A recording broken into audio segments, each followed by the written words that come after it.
Ladies and gentlemen, boys and girls, welcome back to Basketball Conference, the ACC Football Podcast. My name is Joey Weaver. He is Mike McDaniel. Mike, week 11. That needed to be done, Scott. Thank you. Just a little inside baseball. Joey and I and Whoa, Scott. Basketball. Come on. It's a little inside basketball. Thank you, Scott. Yes, I appreciate that.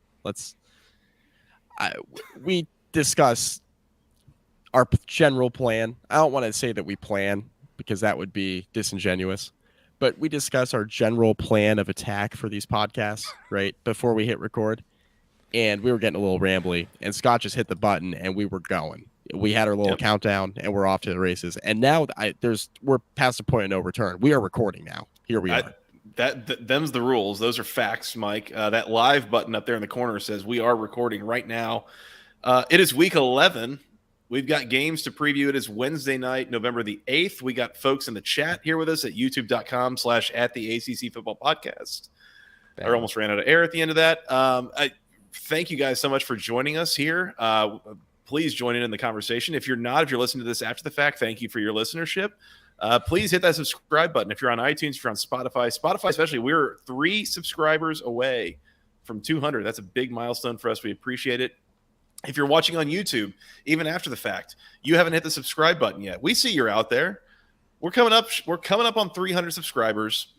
We're getting 400 plus listens per show on YouTube. Come hit the button. Help us out. Just hit the button. Yeah, just hit the button. It's right there-ish. It's down there somewhere. Yeah, over there. It's over there. Yeah, it's somewhere. I hope you can read, because you'll find it. That's better than I can do. I'm going to avoid the jokes we can make in there. Hit the subscribe button, hit the bell. You'll know when we're going live. You can come join in the comments. I was going to say, Joey, are you familiar with Chris Broussard? Never mind. Just stop right there. I'm told one of the first rules of podcasting is don't insult your audience, so I'm gonna try to follow that rule. Yes, very good. You can insult me instead. Yeah, insult producer Scott. Producer Scott, welcome back from your 1-week suspension after your heinous behavior and sound effects on the preview last week. By heinous, and by heinous we mean legendary. Just for the listeners, I did try to make it to Saturday's Night Fever. Things went poorly for me on Saturday night. Mm-hmm. That's all I'll say. It turns out they went poorly for Delaware, too. We lied on the recap, and Delaware did not win that game at all, actually. 14.5 point home favorites to Elon. They lost outright by, I think, about 7.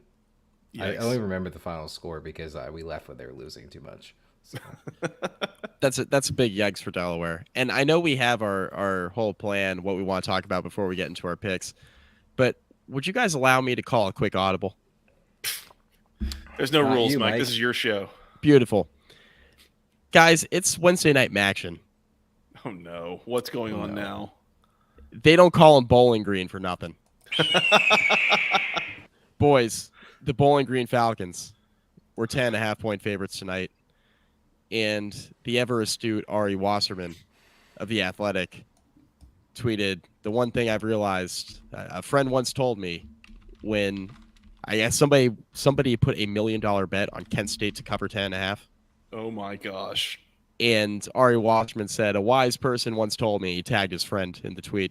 He said, if somebody's putting $1 million on a game involving MAC schools on a weeknight, it is the wrong side. Ari Wasserman put money on Bowling Green. And I don't know what the final score was, but when I was finishing up the podcast I recorded just before this, with 2 minutes to play, Bowling Green was leading 49-19. Boys, Bowling Green 30-point win for the Falcons. Bowling Green. That was the final. They don't call them Bowling Green for nothing. Scott Loeffler and the Bowling Green Falcons are going to a bowl game. You know what the craziest thing is, Mike? Again. They were in the Quick Lane Bowl last year. Apparently, this is the thing. We make fun of Scott Loeffler acting like he's like an incompetent coach. Apparently, all you got to do is let Scott Loeffler cook for 4 or 5 years. Let him get a MAC team to a bowl game. Let him cook, baby. Yeah. He's gonna just continue coaching there, isn't he? I'm just excited to celebrate this quality loss for Georgia Tech. Is all I'm saying. Audible on the first drive. Yes, Josh. Audible on the first drive. Right. That's what we do here. Yeah, that's right. Game on the line. First drive of the game. And Mike's going off script. Winning. So winning formula. I play quarterback just as well as half the ACC. I was going to say, speaking of winning formulas and playing quarterback, Mike, we got some news earlier this week that we got to hit on real quick. Mm-hmm. And it's odd. Mike, we noted that going into the season, Brennan Armstrong transfers from Virginia. He's going to be the starting quarterback for the NC State Wolfpack. Mm-hmm. Reuniting with his old offensive coordinator, Robert Anae. Mm-hmm. That really was not going very well. There was a question asked like, wait, where's MJ Morris in all of this? What's going on with him? So then he takes over the starting role. He's been the starter for the last 4 games for NC State. They're 3-1. And now, Mike, MJ Morris has decided, I'm good. 4 games is enough. I'm redshirting, and we're going to probably take our talents elsewhere. I was going to say, Joey, what do you, me, and MJ Morris have in common? We're not currently NCAA athletes. I don't know. We're not going to be playing quarterback for NC State next year. That's true. So here we are. What do we make? Is this like suspect to you at all? Of like, what exactly are we doing here, MJ? This I tweeted this. This decision reeks of somebody who is tired of playing behind a Division III offensive line. Is it okay? So there's that angle to it of like, oh, I can find better teammates than this. There's also the angle of like, are you getting some information from somewhere outside of the NC State football bubble? Is it a family member? Is it some school that rhymes with Schmauburn that might be like poking around places supposedly looking for another quarterback? Could it be elsewhere? Like, this is such a strange and the timing of it all, like, just none of it makes any sense at all. I don't know. It feels like there's something going on here that we're going to find out more about later, or that maybe we'll never know about. But it is hard to think that a starting quarterback in the ACC in November is going to sit here and say, nah, I'm good. I can do better than this. You're winning games. You're going to a bowl game. Like, what more do you want right now? Yeah, well, and you got a starting quarterback job in the ACC. So unless there was like a falling out with Anae, which that's more of like an empty your notebook thing after the season with the reporters, right? That they would kind of get into. I don't get it. Like my find better teammates thing is mostly a joke. Like, I don't think that's the reason. Truthfully, I don't know what it is. I don't think that's it. MJ Morris is getting killed back there. The offense hasn't really been fantastic since he's been inserted in a starting lineup. It's not like there's a significant difference. I think it's been. I'll say it wasn't fantastic before he was inserted into the starting lineup. Like, yeah, I think, and I tweeted this too, like more in regard to Virginia Tech, my Virginia Tech followers on social media. But like, I think the difference between Brennan Armstrong and MJ Morris, at least this season, is pretty negligible. The offenses look the same. They both have been turning the ball over. They're leaning on a really, really good defense to kind of bail them out. They scored just enough against bad competition, right? Or mediocre competition. They've just kind of seen varying levels of opponent, and they've been running into some struggling offenses. And Dave Doran has done a really good coaching job, and the defense is really, really good. But like, offensively, this has been ugly this year, and it's been ugly with both quarterbacks. So I just don't really get it. I don't really understand MJ Morris wanting to preserve his eligibility. I don't know if he was mad that he wasn't starting to begin with, and this is one of those things where he was like unseated after taking over as the starter late in the year last year and thought that was going to be his job, and then they're kind of inserting him back in. He's getting murdered back there, and he doesn't love the offensive coordinator, which I think could be a piece. I really do think this is something between Morris and Anae. I don't know anything. It's just speculation, but that's what it feels like.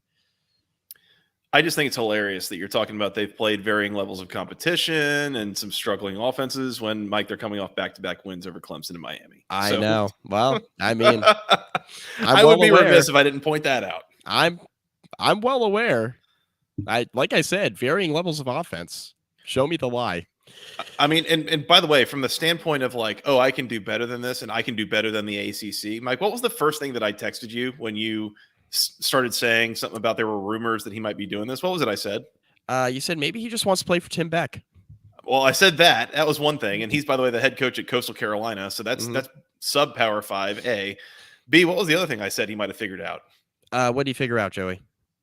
He might have figured out he can't hack it at this level. I don't know. He hadn't looked all that good. Like, I sure hope that this is not coming from a place of like a superiority complex because, like, dude, you're like a sub 56% passer. You've got 7 touchdowns and 5 interceptions, like 32 carries for 15 yards. Like he is a mobile run, like a mobile quarterback.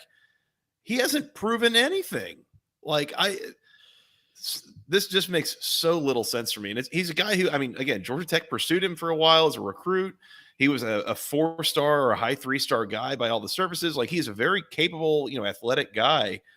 It's not working out right now, but it just feels like it reflects so poorly at this moment, the way that things have gone, that now you're checking out on everybody. Like, I don't know, man. It doesn't sit right with me. It doesn't look right. It's not good.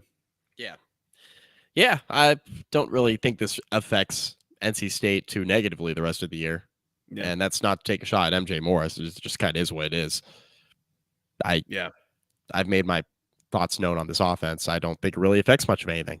Yeah, I think we've been pretty clear on this show. Like it's pretty much the same with him or Brennan Armstrong. I mean, they've kind of used them differently a little bit in the run game, I guess. Like Brennan Armstrong, a little bit more of a power between the tackles kind of guy. But other than that, yeah, it's not really any discernible differences of what they're doing offensively when one or the other is behind center. And we said at the time, we're like, okay, MJ Morris taking over at quarterback. And our reaction was like, okay. Interesting. Yeah, like we'll see. Doesn't feel like that immediately fixes all the problems, that's for sure. Sources can confirm, by the way, through 4 games that it did not fix all their problems on offense anyway.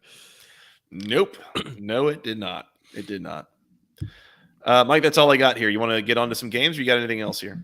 Let's get on to some games because there are some interesting ones. We have 7 games in the ACC this week, Mike. They are all 14 teams that just got 7 straight conference games. So that's exciting. It's a good time of year for that. We also have weeknight game.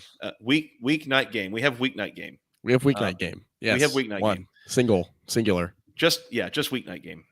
It is on Thursday, 7:30 on ESPN as the Virginia Cavaliers on the road taking on the number 11 Louisville Cardinals.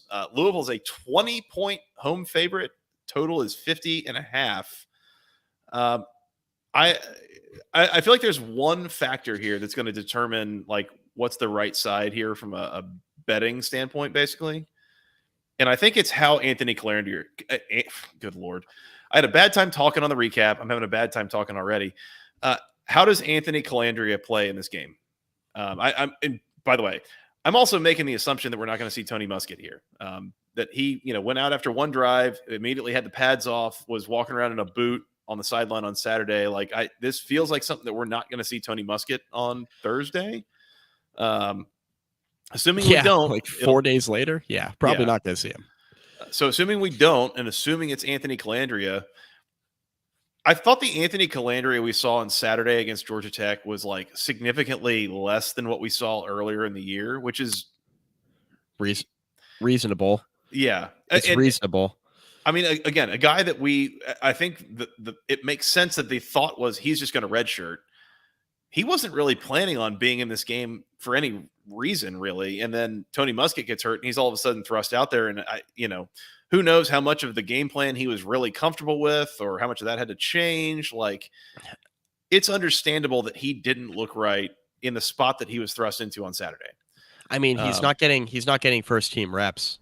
He's the backup quarterback. He's not getting a lot of first team reps, and he probably hadn't been for the better part of a month at least. Yeah, exactly. Yeah, he should have been getting him this week, though. It does look like it was a high ankle sprain for Tony Muskett, and day to day, somehow, according to Tony Elliott, during his presser on Monday. But since they're playing Thursday, doubt. Low. I doubt. Yeah, doubt meme. Well, very low chance. And I think the point that you made, Mike, on the recap is like, at this point, Virginia's 2-7. Your only hope at a bowl game is winning out and getting lucky with some APR stuff and not enough teams getting to 6-6. Like, at this point, it is so unlikely that you're making a bowl game that you're just playing for next year, right? So, like, who cares if you're 3-9 versus 4-8? Like, it doesn't really make a difference. You might as well play the freshmen. So there's that. So I would assume, there's no risk. There's no value in risking it with Tony Muskett's ankle and his health. Is like, no, just play Calandry at this point. It's over. Like, forget it. Yeah. The other argument is like, do you want to burn his red shirt? I think they did last week. But if they did, if that was the red shirt last week, I mean, this week they have no choice. They have to play him. It's high ankle sprain. But if they already burned it, then it's done.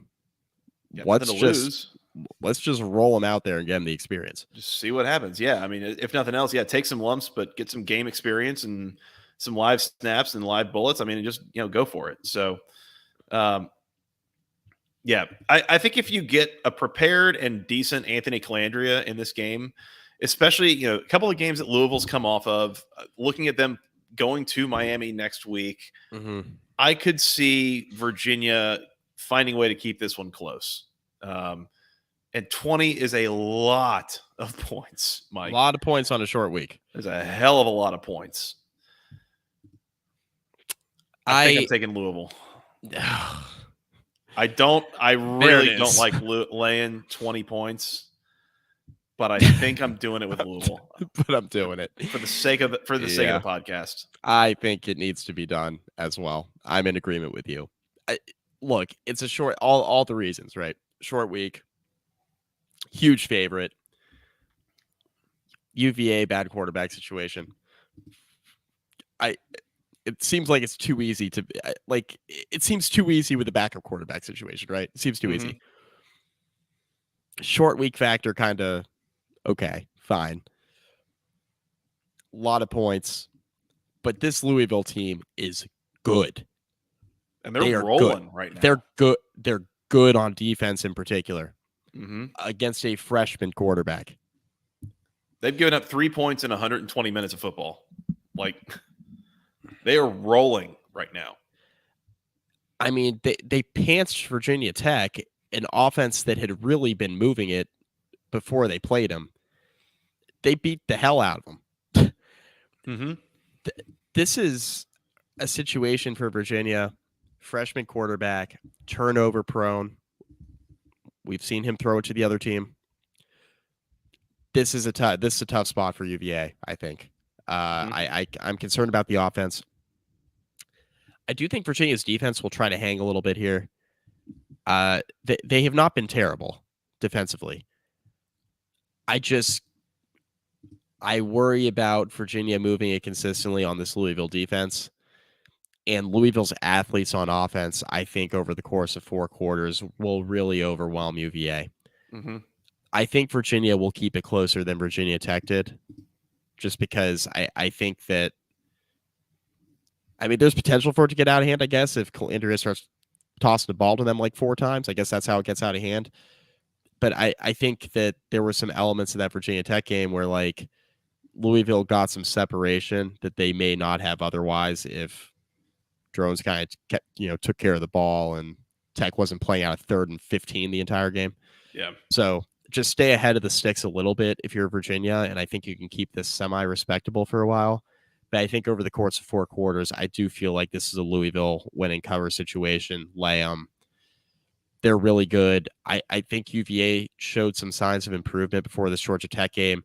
And I think the Georgia Tech game, again, tough spot for Calandria to come in when he hadn't been practicing first team. I think if you play that game again, I still think Georgia Tech wins the game, but I think Virginia maybe makes it a little bit more respectable than they did. Maybe they don't get absolutely smoked at home. I was surprised that the margin was, I would have expected a margin half of what it was, if that. Like, I expected a relatively close game, and I feel like the way that game went had a lot to do with Calandria having to go in on the second drive of the game after not being prepared for a few weeks. Yeah. I was surprised at the margin. I was not surprised Georgia Tech won the game. Even though I think we both picked UVA on the preview. I was surprised for non-football reasons, basically. Right. Right. So, long and short, I am with you. I'm taking Louisville. I have no opinion on the total. I'll pass. Maybe an over game if Virginia scores a little bit, but otherwise I'm not feeling it. Yeah. Let's see. Team totals here. What is this, like 35 to 15 is the projection? Might go Virginia team total under. Like, are they getting past 14 here? Probably not. So yeah, if you can get, I think that's right. 15, 35-15 at 15 and a half. Spread is 20. Yeah, I think that's right. So yeah, if you can get Virginia under like 14 and a half, I would go that way with the team total. By the way, Mike, I'm really not surprised that you think that Virginia can keep this game closer than Virginia Tech did, and there's really an obvious reason why. Virginia's awesome. Oh, is it on loop? Awesome. Oh, no. Awesome. Oh, God. Jeez. Oh, okay, we fixed it. All right, here we go. That was like Inception.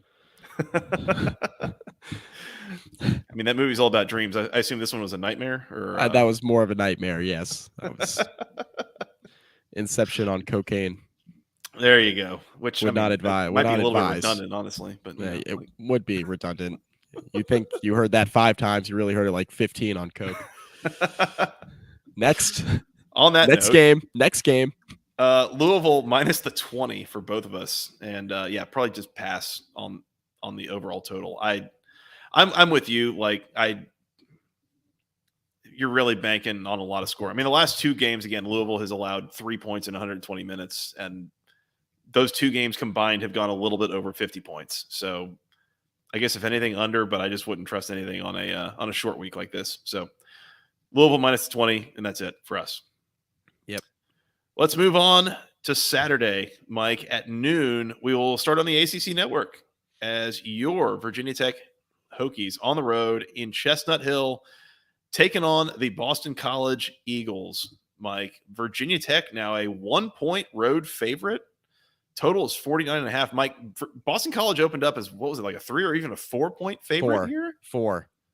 This line has moved a lot and has changing into the Hokies being favored. What changed here? Has anything changed, or has the market just decided no, y'all are wrong? I think the market just decided they're wrong. I agree with the market. Hokies, lock it up. Ooh. You better lock it up. You better lock it up. No, you lock it up. You lock it up. Lock it up. Lock it up. Please. There's just a lot of reasons to like Virginia Tech here. I have a lot of faith in the Hokies. I've said that a few times this year, by the way. Yeah. Well, I mean, Virginia Tech's in a spot here where, look, Boston College is a team that's a lot like a few of the teams Virginia Tech played in conference play this year already, where Tech's had a lot of success. Now, the difference in this game is Tech's going on the road. Tech has not won a road game this year. They're 1-9 on the road under Brent Pry. They're still searching for their first Power 5 win on the road under Brent Pry, which seems staggering. But then when you kind of think about it, they were really bad at home last year as well. So it's one of those things where, like, you evaluate it from that standpoint, and then you think about who Tech's played on the road this year. Well, they played a Rutgers team that is going to a bowl game and just had Ohio State in absolute hell last Saturday. And they've also played Florida State and Louisville on the road this year. So those are 3 of your 4 road games that you played, the other one being Marshall, which was the worst game they had played all year prior to the Louisville game last weekend. Tech needs to solve their problems on the road. For sure, they need to. I'm just not a proponent that, like, the 1-9 record is as bad as everybody thinks it is, because last year was bad at home and on the road. So that's just my thought there. Yep. But Tech needs to win. If Tech wants to go to a bowl game, they need to at least win 1, maybe 2 of these final 2 home. 2 of the last 3 games, but 2 of these are on the road. This game, and then you got UVA at the end of the year with NC State sandwiched in between. As far as this game is concerned, Virginia Tech, I think the reason why they struggled so much with Louisville is Louisville really upfront defensively, especially exposed Virginia Tech's offensive line in ways that other teams on the schedule that Virginia Tech had played in conference play really couldn't outside of Florida State.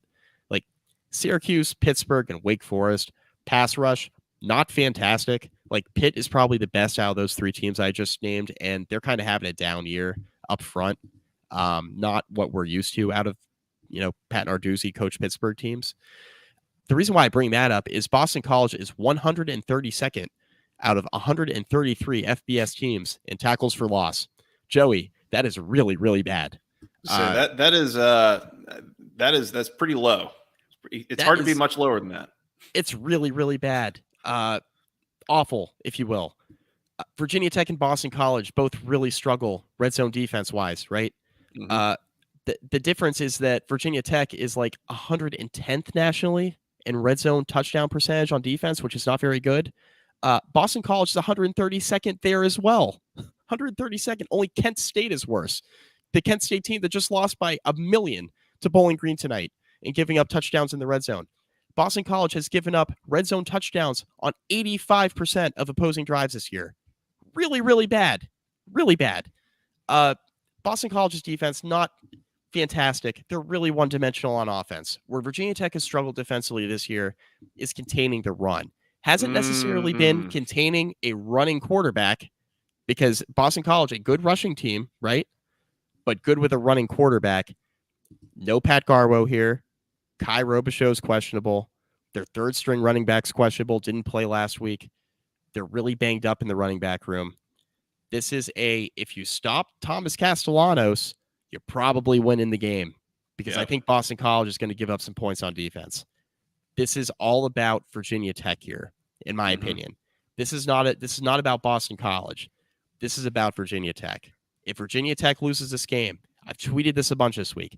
If Virginia Tech loses this game, it's going to say far more about Virginia Tech than the Louisville game did. Oh, 100%, and I stand by that, because a lot of people were up in arms about the Louisville loss.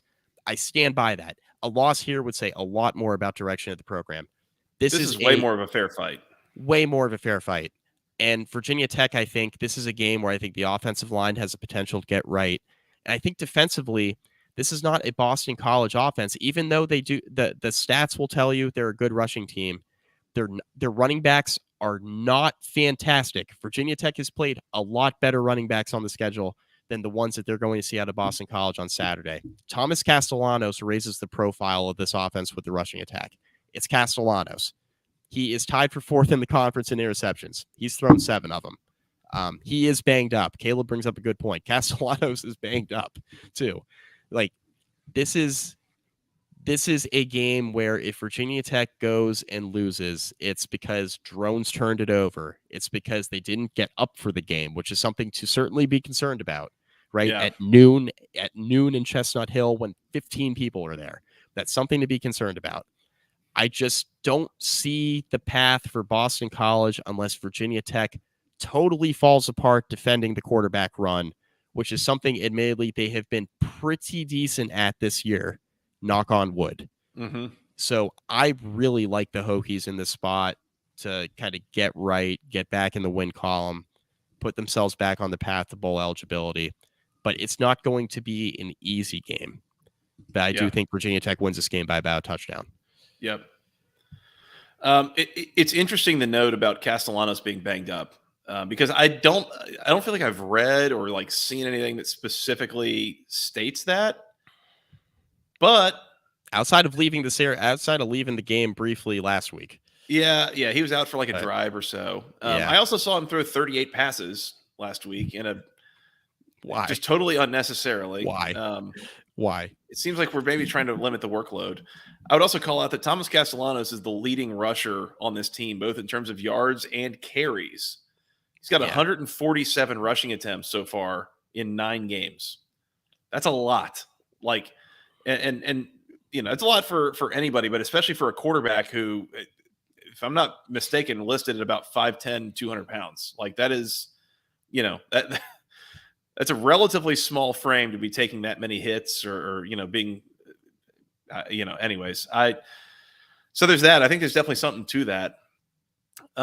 Mike, I'm tempted to go with Boston College here. Mm. And some of it is this.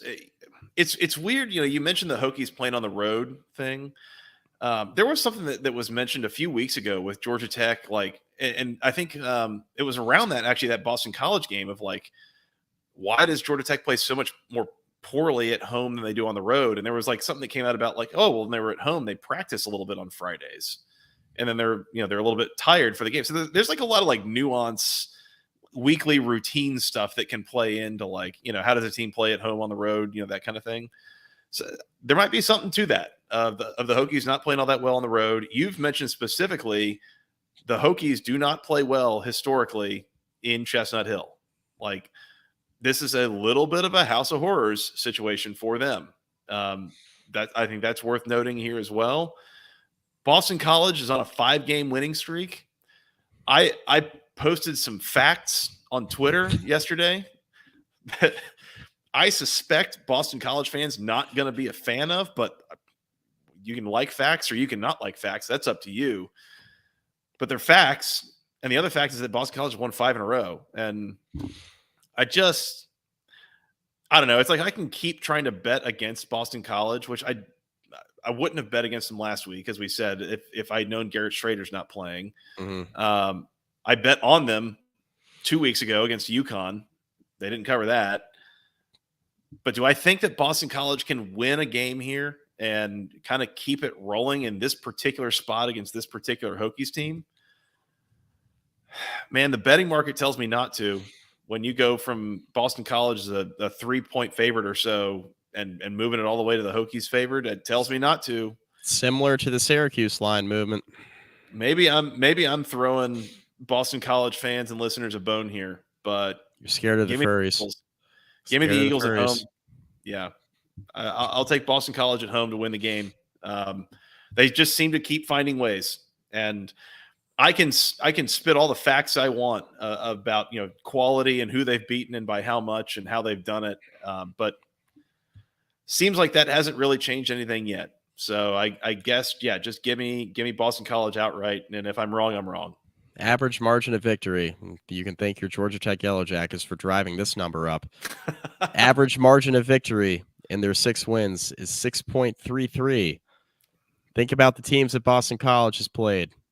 Holy Cross, Army, Syracuse, Georgia Tech. They've also lost to Northern Illinois.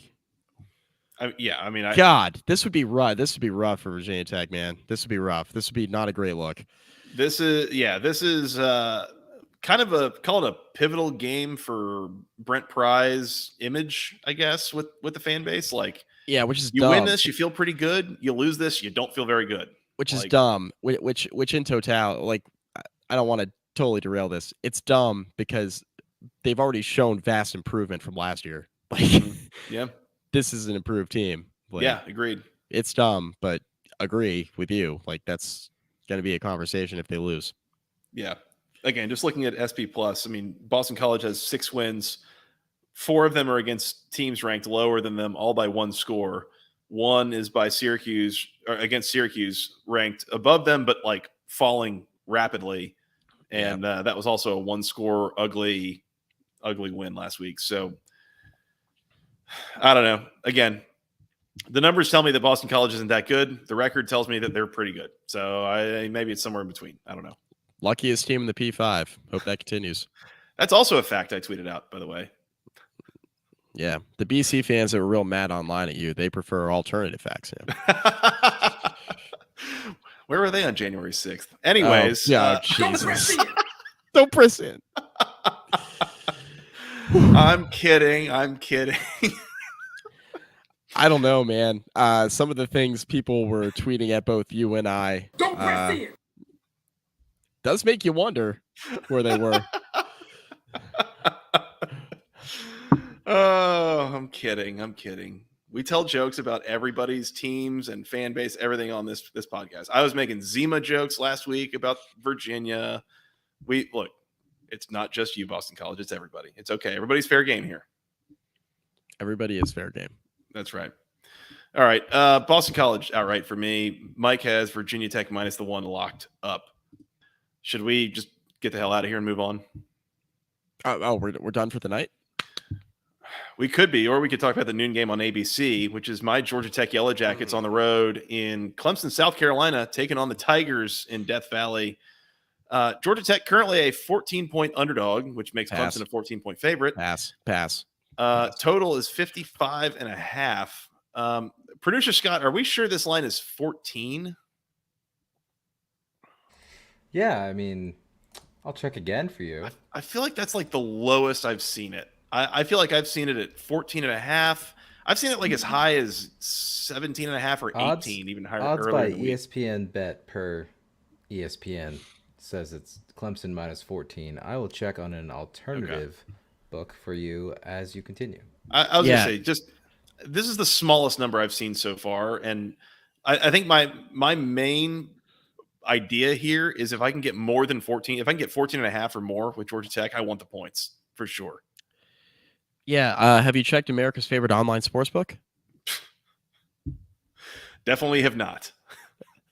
We should do a conference call with them again soon. One of them in particular, I guess. One of them in particular. That's exactly right. Maybe working elsewhere. Who knows? 14.5 on FanDuel. There you go. So 14 on if I can get Kings. 14 on DraftKings, 14.5 on FanDuel. 14. That number's coming down, man. If I can get 14.5, I'll take it with Georgia Tech. That's really the number that I'm particularly interested in here. 2 touchdowns. Some of this is the idea that I don't really trust Clemson in that offense to cover 2 touchdowns against much of anybody right now. The way that offense has played this year, they're not getting a lot of margin on a lot of teams. I mean, remember, they played a 5-point game against Wake. Georgia Tech blew that Wake team out. There's that. So there's that component. Will Shipley, I think there's rumors that he might be good to go in this game. I don't know that it's been confirmed yet, but the thought is he might play. Unless it was a really, really bad concussion, I think it's probably safe to assume he'll give it a shot. Yeah. Mike, who do we take in Georgia Tech games? Who do we take? Yeah, who do we take? It depends on what Georgia Tech team shows up. Oh, but I'll tell you what we take. We take the over. Well, first of all, we take the underdog in Georgia Tech games every time. Sure. I believe that's 8-1 so far on the year. Okay. Okay. Number 2, the over is not a bad proposition either. So you could take that. I don't know. I've got some kind of conflicting thoughts here, but I like Georgia Tech to keep it close here, and I think they have a shot. Mike, which team has the quarterback advantage in this game? I'm gonna go with Georgia Tech. Well, it depends. I think I would too. Depends on the week, but sure, Haynes King. I was gonna say there's been a couple weeks that I would take Cade Klubnik over what Haynes King has given us, but most of them, I would take Haynes King over whatever Cade Klubnik's doing. So there's several things here that I realize that this game has not been very close in a lot of recent years, and it's been pretty lopsided and all Battle of two 5-star quarterbacks. Clemson coming off the Notre Dame game, I think Georgia Tech can keep this game close. So give me the points with Georgia Tech. I'm not going to pick them to win outright. I think they've got a shot. I think they have a shot to win this game, especially I was on the From the Rumble Seat podcast, Scions of the Southland. Go find it on your podcatcher if you're doing that. I said to them, if Georgia Tech can go +2 in turnovers in this game, I think it's a coin flip at worst. If not, if not Georgia Tech probably favored to win. So we'll see, between these two quarterbacks trying to take care of the ball. I think clearly the best thing in this game is Clemson's defense by a mile. I think probably the next best thing I would say is probably Georgia Tech's offense. I think the way that they have been moving the ball and scoring and such, I think they're at a disadvantage against Clemson's defense, but I think Georgia Tech will be able to move the ball. And so I don't know. Yeah, give me the Jackets plus the 14.5. I'll take the hook. And we'll say Clemson wins kind of close. All reasonable. Yeah, I mean, no. I'm done locking up anything Clemson related this year. This week in particular. Now, all reasonable, right? Like Clemson's offense has had trouble separating from anybody, really.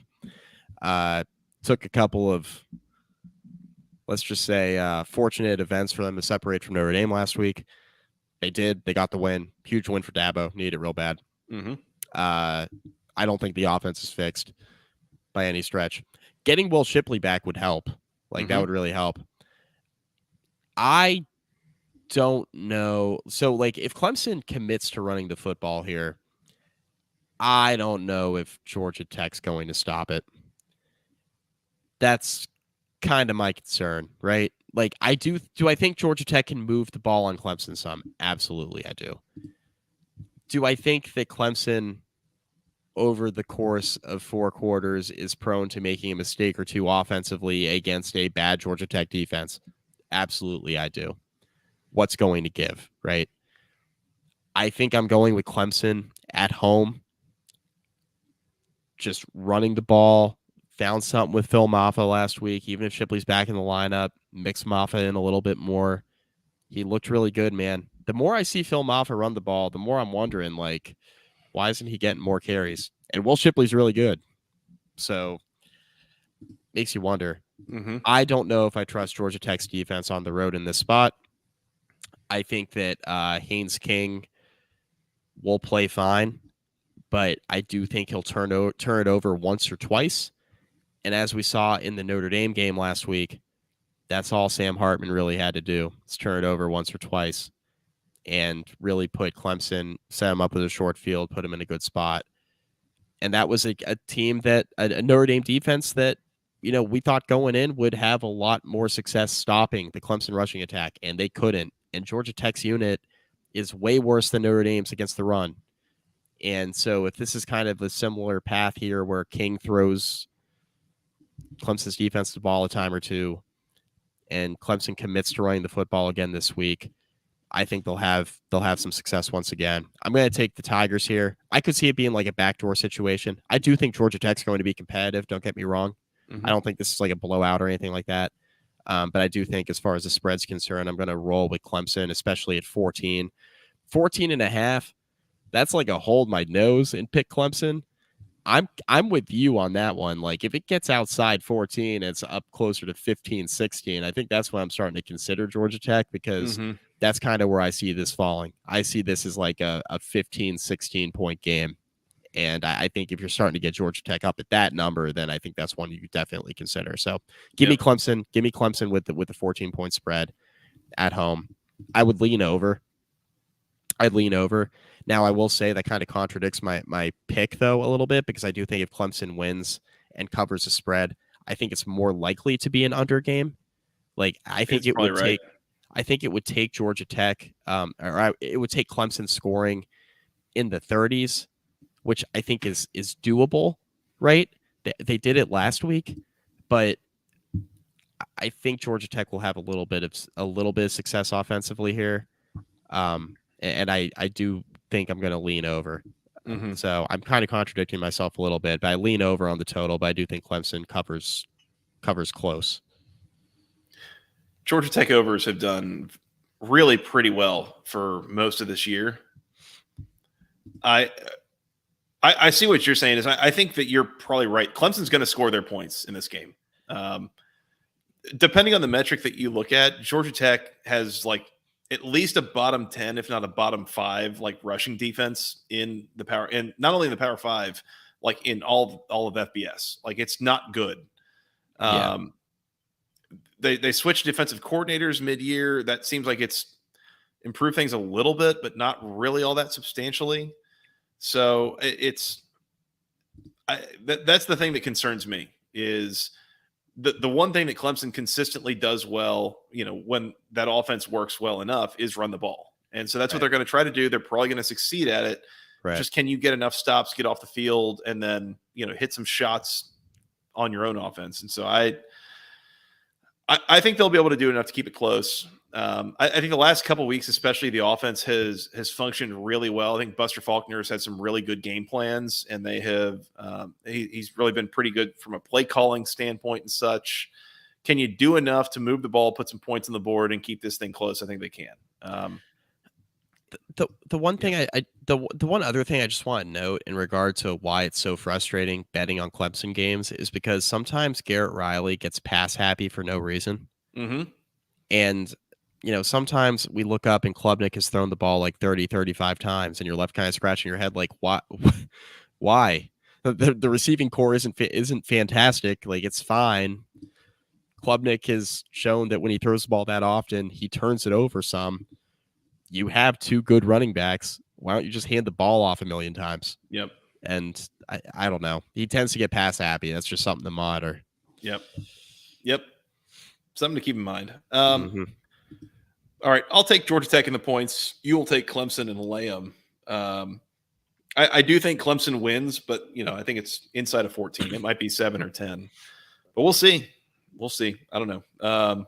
Sprinkle money line on the Jackets. I like to call my shots. Sprinkle the money line. I can't recommend against that. Sprinkle it. I feel like there is a shot here that Georgia Tech could win this game. Money line number, I'm guessing, is between 3 and 4 to 1. I can tell you. I'm looking for it here. I can tell you.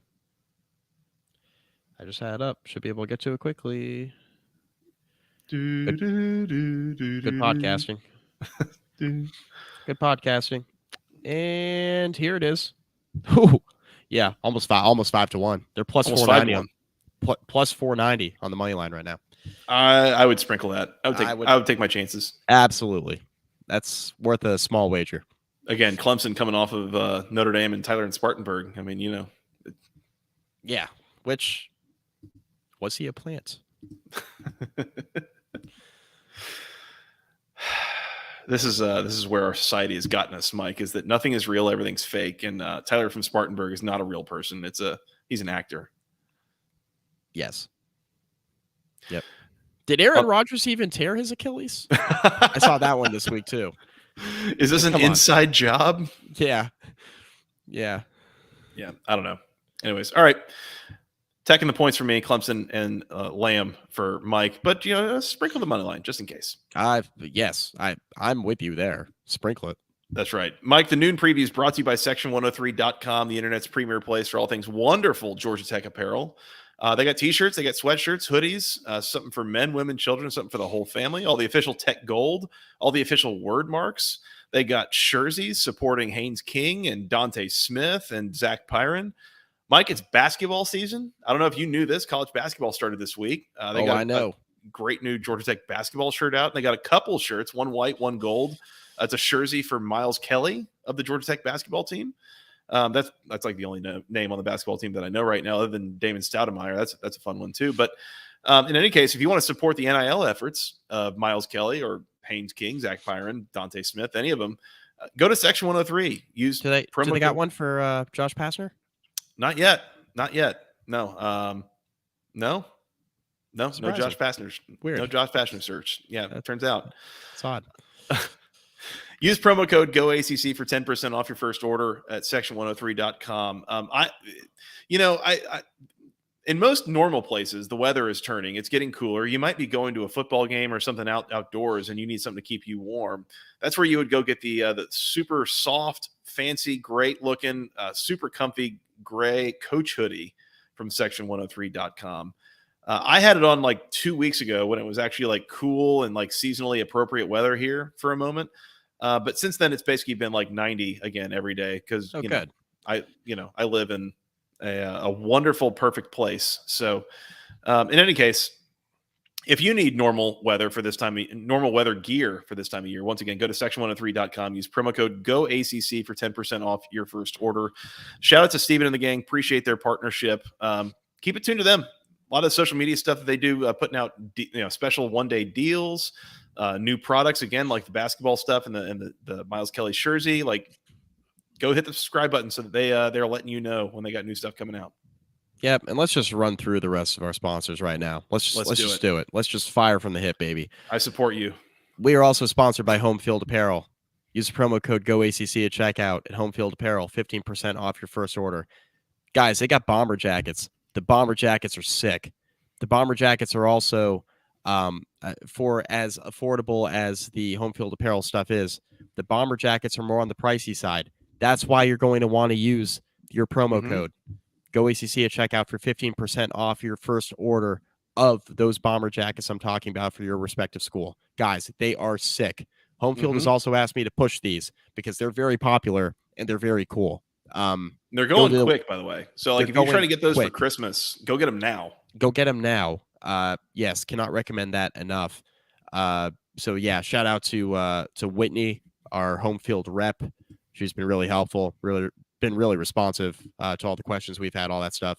Shout out Whitney. Shout out Homefield.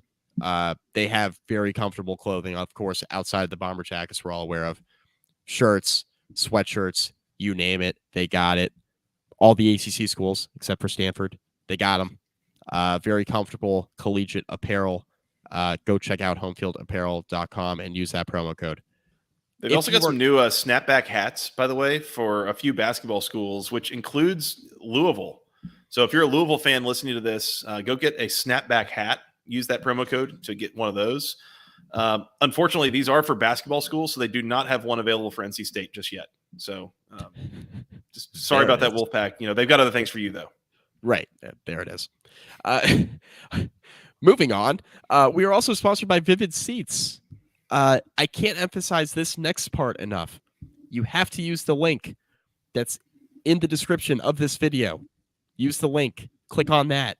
And then when you get to checkout at Vividseats, once you buy tickets to your next sporting event, if you're going to a football game this weekend, use the promo code BCPOD20. $20 off your first order of $200 or more at Vividseats. If you're going to a college football game this weekend that's got like a team, a set of teams with any sort of expectations, and you're buying more than one ticket, it's going to be more than $200. So just use the promo code BCPOD20. We have the link on Twitter. We have the link in the description of this video. We have the link on the description wherever you're listening to your podcast. If you're listening to this in audio format, not on YouTube, make sure to use the link, use the promo code, get $20 off your first order, $200 or more. Do that. Mike, should we get to the CW game of the week? Yeah, and NC State's favored. Sorry, Wolfpack. Ruh-roh. At 2:00 on the CW. Who's your quarterback again? Not MJ Morris, apparently. The NC State Wolfpack on the road taking on the Wake Forest Steamin' Deeks. Now, I say on the road. I mean, I don't know how far they're actually traveling here. By bus, certainly. So two things here. Number one, I don't really understand the geography of the triangle, so I can't really remember which schools are in the triangle. Number two, I often refer to the triangle as involving all four schools, which is not really how triangles work. So I just want to mention that I am self-aware that I often refer to the four schools of the triangle, and that does not make sense. Wake Forest isn't in the triangle. Just FYI. Okay. All right. Well, so NC State going on a long road trip here for hour and a half. Drive. Yeah. Lengthy hour and a half road trip. Georgia Tech going to have to go like longer than that to go to Clemson. So there's that. In any case, again, NC State 2.5 point favorite on the road. Mike, are we laying points with road favorites on the CW right now? With starter turned backup turned starter at quarterback? I mean, with that defense, like, might do anything. I don't know. Why is NC State only a 2.5 point favorite when Wake Forest offense isn't any good and NC State gets off the field consistently on that side of the ball? I don't get it. I don't get it. It's a valid point. I don't get it. Part of me wants to steer into the 2.5 with NC State. Part of me wants to just take Wake Forest because the line stinks. And that's the beauty of this thing, right? I don't know what to do here. It's the CW. And it's the CW, which makes me doubly want to pick Wake Forest. I don't get it. A little bit of a stinky line, huh? A little bit of a stinky line. I'll cede the floor to you. I have no idea what I'm doing here. Maybe you'll talk me into something. Mike, can I give you my my top 5 favorite Korean baseball league teams? I received a text about this earlier. This is very strange. It's the LG Twins, number 1. Number 2, the KT Wiz. Number 3, the KT. Excuse me. Who's whizzing? The KT Wiz. Scott. Number 3, the SSG Landers. Number 4, the NC Dinos, and number 5, the CW Underdogs. I think the CW Underdogs. I believe the CW Underdogs are a Korean baseball league team. I heard 50-year-old Ichiro Suzuki plays for the CW Underdogs. So, alongside Masahiro Tanaka and Daisuke Matsuzaka. NC State made a bowl game. They're good. Their quarterback is now redshirting out of nowhere. Mm-hmm. They're on the road. They're favored, and they're on the CW. Wake. Not this week. Wake's the pick, huh? Not this week, Mike. No? We're just No. Look, I don't make the rules. We're just taking CW underdogs. Yeah. All right. So sure. Weird line. A lot of stuff going on with NC State. Just go with Wake is what I'm saying. So give me the Deeks. I was leaning that way, so I'll join you. Give me Wake Forest. The logic tracks, huh? I like the under here, I think. I'm not going to lock it up. I do think that 43.5 number, right. I would be surprised if scoring is a plenty, so to speak. I think the under 43.5 is a lock candidate here. I'm not doing it yet, but because why would you? You haven't locked anything up on the spot all season. Not the first time through. I mean, tell me how different locking up the under here would be from locking up under, what was it, 42.5 last week in Wake and Duke. Don't want to talk about that. And the only reason it went over was, dumb, cheap stuff that, Wake got like 10 free points on it, basically, or however many it was. So, I will continue riding with Wake unders against teams that have really good defenses and pretty rough offenses. I think that's fair. So, give me the under here for sure. We lost I might come back and lock it up. We lost that bet. You remember, we lost that bet, Joey. I know. I'm not trying to like relive it, but I'm just. I would make that bet again. I would make that bet again. Is what I'm saying. It sounds like you are trying to relive it, and I feel like making this bet is making the same bet again that I would have made again. I don't know. You're gonna give it another shot. You're going back to the well. Is what you're saying. Yes. Yeah. I'm doubling down. I'm going to take a sip of this. Okay. Yeah. All right. Wake in the under. If you lock this up, I'm just going to let you know in advance because we like locking up the same stuff at times, at least once a show. I'm telling you, I am not joining you on this endeavor this week. I can't do it. Wake made me really upset. 2 for 2 on sound drops for this game, by the way. Get his ass, Scott. 2 for 2 on sound drops for this game. Not locking it up just yet, but it might come back and do that here in a minute. So let me ruminate on it some more. I can't talk lately. I don't know what's going on. It's that late season stuff. Shout out to all the stroke victims out there. I'm going to pick the under here for this game. I'm going to pick it. Not going to lock it up. Shout out KT Wiz. NC Dinos. CW Underdogs. CW Underdogs. All right. Wake in the under for the both of us. Might come back and do something a little further later. Class of the KBL, baby. That's right.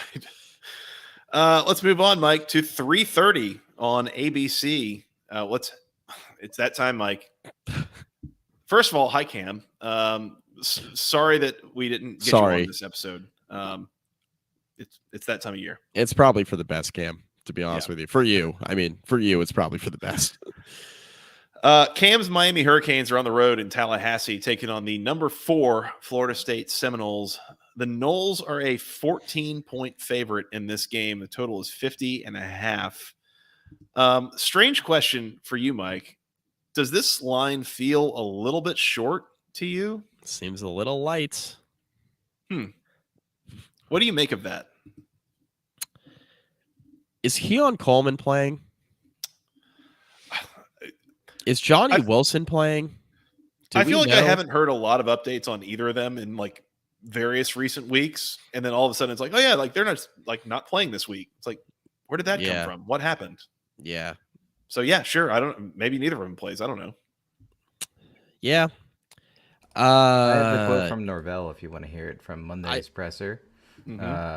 says, I do expect us being in a better spot with respect to the injured wide receivers. So that sounds like they're going to play from that.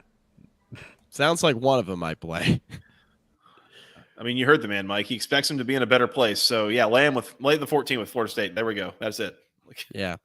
A nothing burger quote in my mind. Like, I don't know. I think Miami. Let me make this easy for you, Joey. I think Miami's going to go to a better place. You know, give me the Seminoles.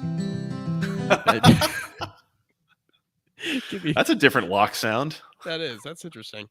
Yeah, give me the Seminoles. I am not going to lock it up, but I do like Florida State here.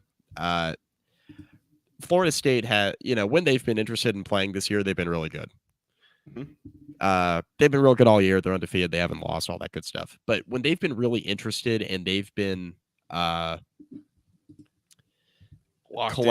collectively locked in and engaged is the word I was looking for. When they've been engaged, they've been real good. Mm-hmm. Think back to the Duke game.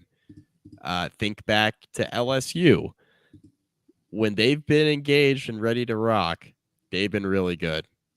And I have a hard time believing that Tyler Van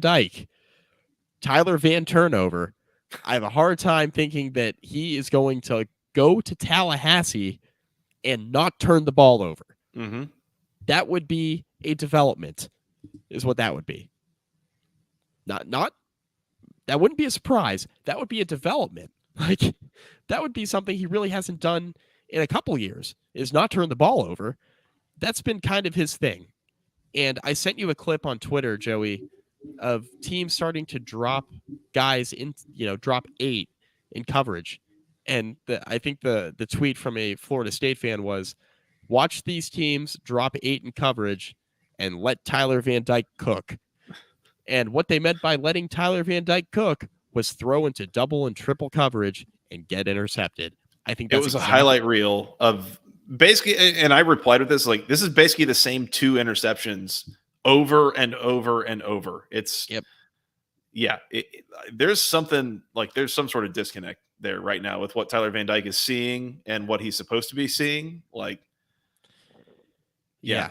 He'll throw it to you. I'm not afraid of this line. This is a game I may bet. I think this is more of, is our Florida State skill position players playing? We're not 1,000% sure, right? I mean, we're recording this Wednesday night, right? So this line could certainly move before game time as Vegas gets more information. We'll see. I think at 14, I'm laying them with Florida State. There are no football reasons for Miami to compete here. Yeah. None. Not based on what we've seen over the last month. There are no football reasons to pick Miami here. Mike, do you remember how this game went last year? No. Do you remember? What the spread was, or like who covered? Nope. If I'm asking you who covered, does it help if I tell you that Florida State won 45-3? That's right. Thank you. We're back. I'm back. They won by 6 touchdowns last year. I'm back. Yes, I'm back. I remember now. Yeah. I don't think I'm scared of taking Florida State minus the 14 here. Mm-hmm. I don't think I'm afraid of it, especially the way that Miami's been playing recently. That's where I'm at too. The way this is going, I'll lay the 14 with Florida State.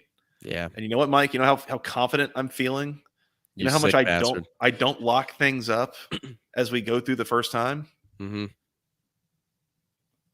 I might wait to. No, we're not waiting. We're locking it up right now. Florida State minus the 14. Lock it up. You better lock it up. No, you lock it up. You lock it up. Lock it up. Lock it up. Please. In Tallahassee, I think the point that you make is a really important one about Tyler Van Dyke turning the ball over. And like, Miami needs to play a relatively clean game to have a shot to win here. And I just do not trust them to do that with the way that they have looked really in conference play so far, just full stop. Even the games that they've won have been a struggle, have been kind of messy. And so if you can't play a clean game here where Florida State is fully dialed in, locked in, and giving you their best, I don't think you're going to have a shot to really keep this close. No. So, no. yeah, at 14, I'll lock it up, lay him at Florida State. And I like the over here, too. I think there could be a lot of points scored in this game. And the explosivity offensively that Florida State is capable of, similar to what we saw in that North Carolina game. Miami hung around for a bit, and then Carolina, once they got separation, that was kind of it. Miami scored a couple garbage time touchdowns. I'm not sure. I can't remember what that spread was, but they lost that game by 10, I think. But they got the separation, and then that was it. It never really felt like Miami was going to win that game. I think that we could see something similar here, except Van Dyke is playing a lot worse now than he was in that North Carolina game. I just feel like there's going to be a turnover issue here against Florida State. One thing I want to mention with Van Dyke that I feel like we've kind of neglected to mention in the last couple shows is we've talked about how he doesn't look good right now. He's playing poorly. We should probably acknowledge that there's a chance that he's playing hurt right now. Yeah, like he might not be physically healthy. Again, he missed that whole game against Clemson after just getting rocked for an entire 60 minutes against North Carolina. Mm-hmm. He came back. He's been playing, but he doesn't look quite right. He might not be fully healthy. And this is not a game that you're going to, they're going to know. You're going to be able to tell if he's not fully healthy in this game. Yeah, I was going to say that's why we're not just going in and killing Tyler Van Dyke, but that's not entirely true because I started off this game preview by calling him Tyler Van Interception. So that would be a lie. I am dunking on him. Once upon a time, I believe he was referred to as Tyler Van Dimes. He was. I regret to inform you that's no longer the case. I think defenses refer to him as that now, but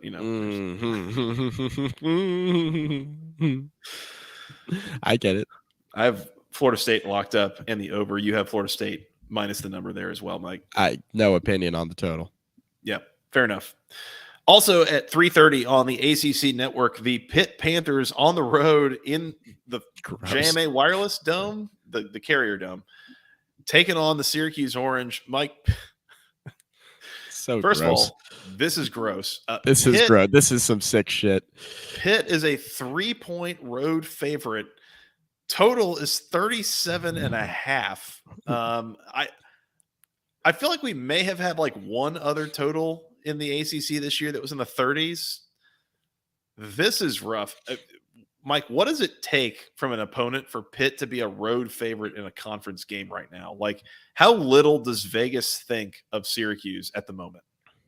They think very little of them when Garrett Schrader's not in the lineup. And if that's going to be the case this Saturday, boy, oh boy. Carlos Del Rio Wilson, yikers, baby. I feel like I saw something. He might be a little bit banged up too. He might not be out there. And if you're going to the guy who's backing up Carlos Del Rio Wilson, you must be pretty bad. You must be pretty bad, my boy. You have to be pretty bad. Yeah. Yeah, man. Carlos Del Rio Wilson, we're not covering any new ground. He threw 4 picks last week. Did not look good against Boston College.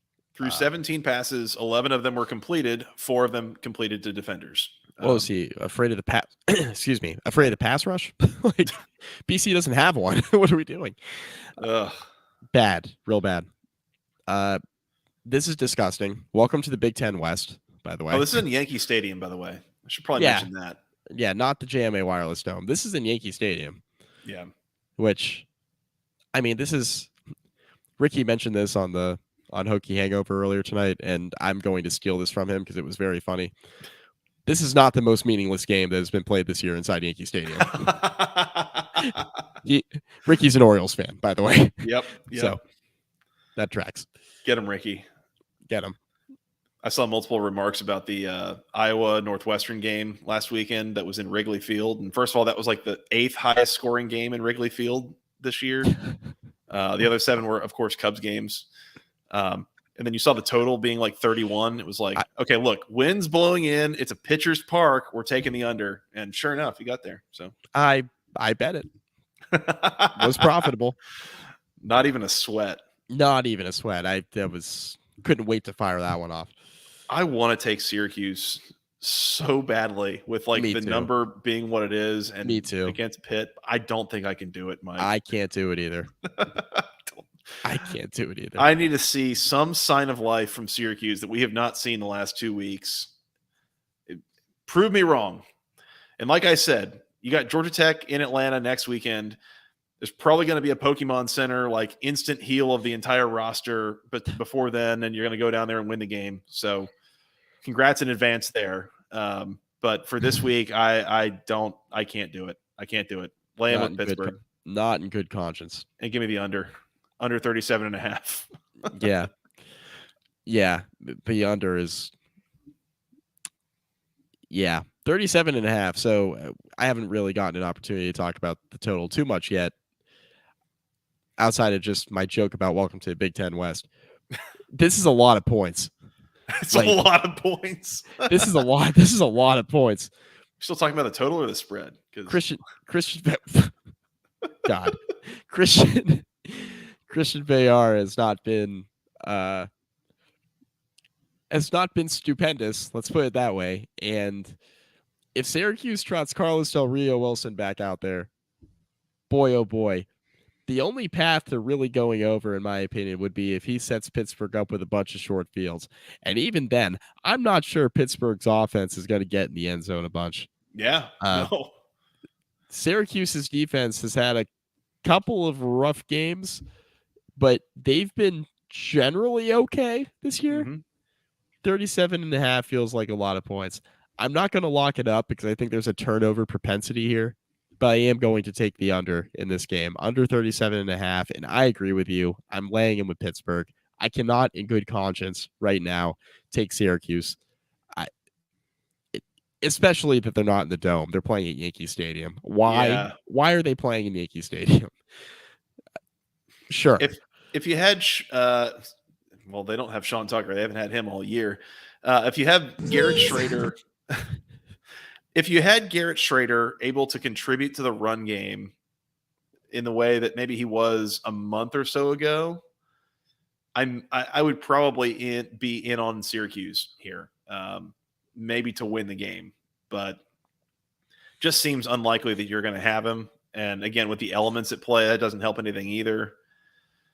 I think you're probably spot on here, Mike, is that, again, outdoors elements, just general not being very safe with the ball.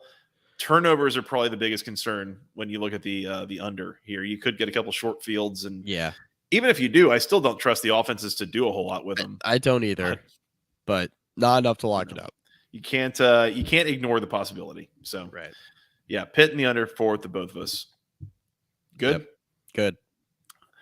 Last game, Mike, the nightcap, 8:00 on the ACC network, the Duke Blue Devils on the road in Chapel Hill. I believe these are part of the triangle, right? Yes, how many teams they will are in be. the triangle? That would be Duke and North Carolina and NC State. So 3 teams in the triangle. Okay. That would be 3. That's correct. That makes sense. All right. I'm figuring this out. Good. Duke's in Chapel Hill taking on the number 24 North Carolina Tar Heels. Lauren Brownlow would kick your ass if she heard you trying to figure out what schools were in the triangle. She would not be very happy with you. This is more of an engineer making like math jokes, basically, of not knowing how many sides are in a triangle kind of thing. Yeah, you got to explain the whole thing. There it is. Be careful with the gestures there. It's Tar Heels, a 14.5 point favorite at home. Totals 50.5. Man, I don't like laying 14.5 against Duke, but man, that offense has struggled ever since Riley Leonard went down at kind of the end of the Notre Dame game, and it really hasn't been the same since. Yeah. I don't know, man. North Carolina's on an FBS losing streak. Don't forget that. That's a good point. They won last week against the FCS Campbell Camels. They broke a 7-7 tie and scored 52 straight points. So yeah, smoke that Campbell pack. Was it 50? What was that score? It was like 58-7 or something like that. It was 59-7. Was that right? Yeah, something like that. Anyways, yeah. Well, it's always good to have a get-right game in November against an FCS opponent. That's what I always say. As one does. They've played such a daunting schedule. It's been something. Yeah. That's sarcasm, by the way. Yeah, I'm laying him with Carolina. We're going to lock it up, in fact. Ooh. You better lock it up. You better lock it up. No, you lock it up. You lock it up. Lock it up. Lock it up. Please. It feels like such a square pick, man. I agree with you. I agree with that. I agree with your comment about being a square pick. I also agree with the fact that betting against Mike Elko is in many cases a losing proposition. Mhm. But man, he really, really, really was intent on making sure he didn't have to go to a backup quarterback. Like, we're rolling Riley Leonard out there when he is certainly not 100%, like got hurt at the end of the Notre Dame game. And we're just going to roll him out there against Florida State, which is probably something we shouldn't have done. He had a high ankle sprain, was not ready to go. Obviously, he's now out for an extended period of time with something going on with his toe. Man, it's pretty apparent that Mike Elko did not have a lot of confidence about his backup quarterback situation. Why would he? He coaches at Duke. Like, they probably only have one good one. Let's call it what it is. Carolina, by the way, they have a good one. And I think Duke's defense will be a little bit feisty here. But I think what is going to end up happening if this game plays out how I think it's going to play out is Duke's defense will play well early. Carolina will struggle to get some separation, even with Duke struggling to move the ball offensively. But over 4 quarters, that Duke defense is going to get tired because that's what happens when you can't move the football with your offense. Yep. I really, really like Carolina here. Rivalry game. The only reason why there's even a slight bit of hesitation is because Mike Elko is a madman and always has his guys ready to play. I think they'll be ready to play here again, but I just think they're overmatched. I really, really do. I think they're overmatched without Riley Leonard. With Riley Leonard, maybe take Duke on the money line. Maybe, this spread would be looking a lot different, that's for sure. Oh, but yeah. I do not see it without Leonard and with how the offense has looked with him out of the lineup. I have a really hard time, especially with Carolina at home here. I have a really, really hard time seeing Duke keep it close for 4 whole quarters. I really don't see it. Yeah. These games always tend to be kind of weird, but this is the battle for the victory bell, by the way. I feel like I need to do a better job of calling out when there's like trophies or, other stuff on the line here. It's the battle for the victory bell. Good. Welcome to Philadelphia. These games tend to end up being a little bit weird or kind of going a little bit sideways. I feel like maybe not quite as bad as UNC NC State has in recent years, but these games can get a little strange at times. I don't like this pick, Mike, but give me Duke in the points. Oh, you're sick. I know, right? Like, oh well, I don't care. Yeah, I'm a sicko. Yeah. Look, right? Like, Riley Leonard's been out. They can't move the ball. Grayson Loftus last week, made just enough throws to keep him in the game. Whatever. Henry Boleyn is injured with that same thing that random bullpen arms get in August when all of a sudden they start throwing batting practice and it's oh no, yeah, he's got I don't know, shoulder inflammation or something. He's got to go on the IL so we can bring somebody up from the minors. Yeah, Henry Boleyn has that injury that's it's a quote injury. I don't know that he's actually hurt. I think they figured out he can't play. But anyways, he's got an injury. He's allergic to the FBS. I think what's going on. Yeah. Again, this isn't logic tells me, North Carolina's offense should be able to run away with this. Are we sure that North Carolina's defense is going to be able to stop the run for 4 quarters? Is there a chance that Duke could kind of control this game on the ground a little bit? That Grayson Loftus is able to make a couple of throws here or there against a leaky North Carolina defense? That would be gross.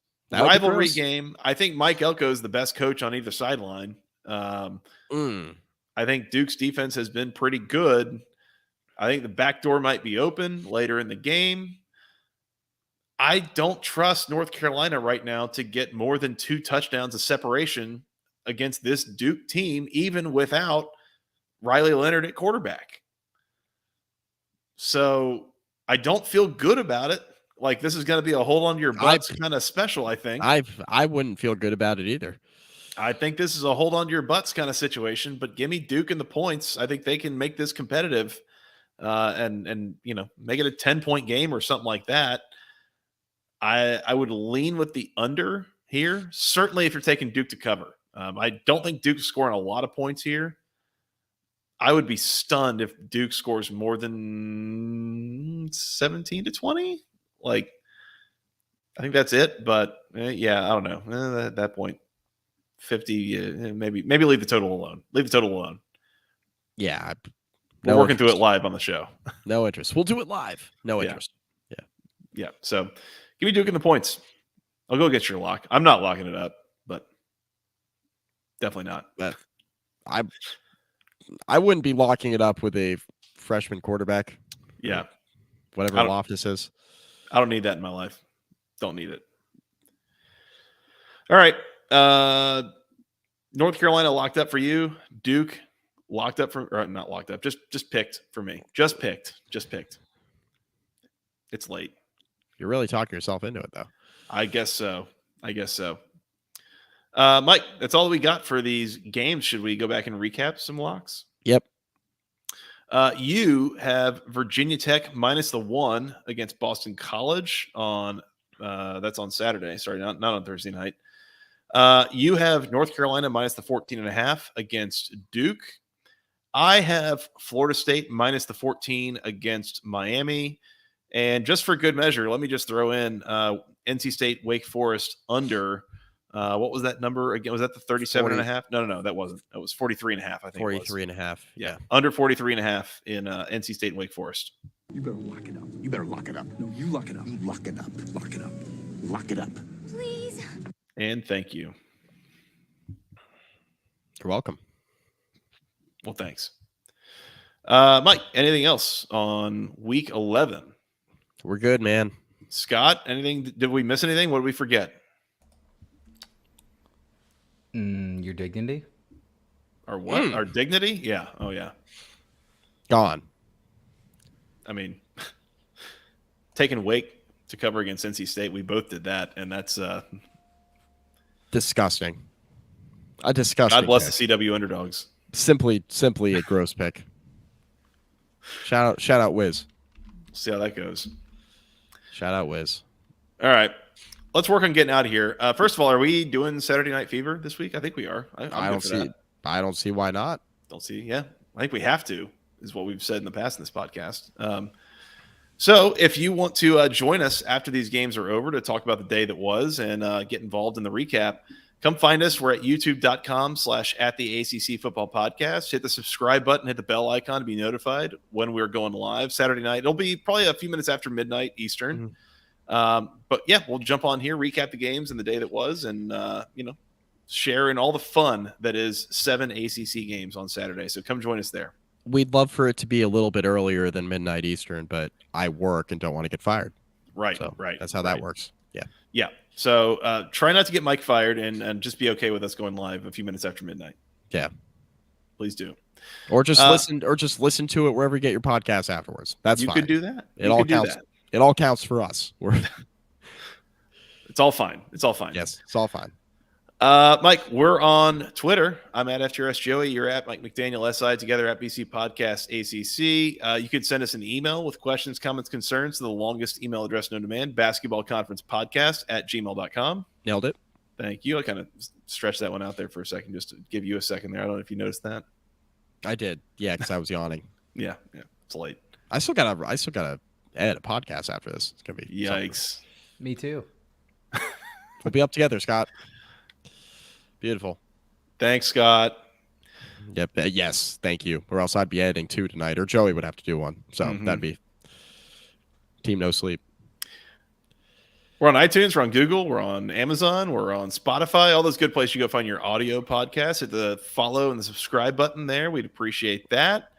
Mike, where else on the social medias? Facebook.com/basketball conference. Rate, review, find all of our podcasts there. Instagram at BC Podcast ACC. YouTube.com/@the-ACC Football Podcast. Subscribe. By the way, if you are specifically a person who is like, I do not have a Google account, I don't have a YouTube account, I will not be subscribing on YouTube, but you do have a Facebook, these live episodes are also on Facebook. So you can find us there if you just like want to watch us live somewhere, but you don't want to deal with creating new accounts elsewhere. Go find us on Facebook. We're there and you can watch us live and comment and join in the conversation that way too. You don't need an account to watch us on YouTube. You just need an account to subscribe on YouTube. That is true. Correct. Anyone can watch. Only people with accounts can subscribe. So Yeah. Please subscribe. Yeah. Wonder where our friend Hari was this evening. our He'll be guy back. God. or lady, even who Or knows? lady. It could be. We don't Who's judge. that? You can be whatever you want to be. Stop. Producer Scott with the red light there. Nothing wrong with that statement. Be whatever you want to be. That was a perfectly timed red light, Scott, because what we were going to go to next was entirely inappropriate. So thank you for that.